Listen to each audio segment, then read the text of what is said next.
இதுதான் புன்தாவோட beach, south China சீ. ஆக்சுவலாக entire வியட்நாமே south China சீ தான்.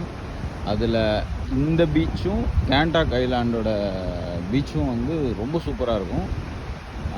கேண்டாக் ஐலாண்டில் வந்து ப்ரிசன் இருக்குது. கண்டிப்பாக போய் ப்ரிசன் விசிட் பண்ணுங்கள்.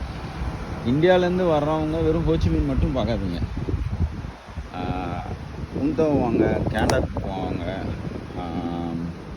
நார்த் வியட்நாம் ஹனாய் போங்க, மிடில் வியட்நாம் டாங்கான் போங்க. அதுக்கப்புறம் புன்தாவில் இது ரொம்ப இம்பார்ட்டண்டான பிளேஸு.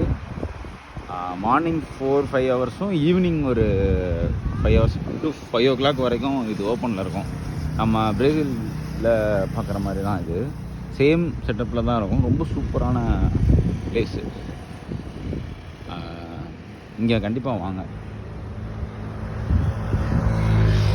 இங்கேயுமே வந்து பார்த்திங்கன்னா வந்தால் ஒரு ஆஃப் டே ட்ராவல் இருக்குன்னு வச்சுக்கோங்களேன். ஒரு 3 hours to 4 hours இருக்கும். வந்துட்டு அதுக்கப்புறம் இங்கே ஈவினிங் வரைக்கும் ஸ்டே பண்ணிங்க அப்படின்னா நைட்டில் ரொம்ப சூப்பராக, ரொம்ப அழகாக இருக்கும் இந்த சிட்டி வந்து. பட் இதுவும் சைகோன் ப்ரொவிஷனில் தான் வரும். இது வந்து டிஸ்ட்ரிக்ட் 5-6 வரும்னு நினைக்கிறேன், எக்ஸாக்டாக சொல்லணுன்னா. ரொம்ப சூப்பரான ஒரு இடம். இங்கே யாரும் வர்றதில்லை அதிகமாக, நிறைய பேருக்கு தெரியறதில்லை.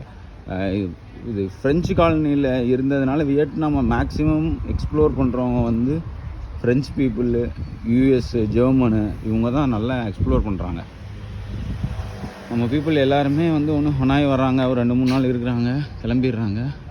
இல்லையா ஹோச்சிமின் வராங்க, அங்கேருந்து ஒரு 2-3 நாள் இருந்துட்டு கிளம்பிடுறாங்க. இங்கெல்லாம் வாங்க, நல்லா எக்ஸ்ப்ளோர் பண்ணுங்கள்.